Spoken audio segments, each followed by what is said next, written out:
ইনি হলেন সেই ব্যক্তি, যেই ব্যক্তি ডক্টর শফিকুর রহমান, আমির জামাত ডক্টর শফিকুর রহমানের আইডি হ্যাক করেছিলেন। অবশেষে ওনাকে ডিবি পুলিশের মাধ্যমে আইনের আওতায় আনা হয়েছে।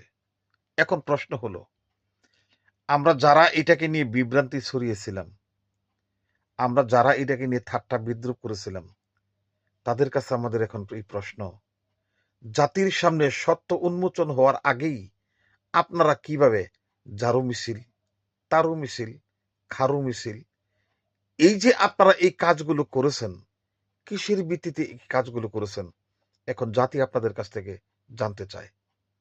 জাতি আপনাদেরকে ব্যালটের মাধ্যমে সেটা প্রমাণ করবে যে আপনাদের যে প্রতিশ্রুতি কথা এবং এই অহেতুকভাবে একটা মানুষকে বেজ্জতি করা,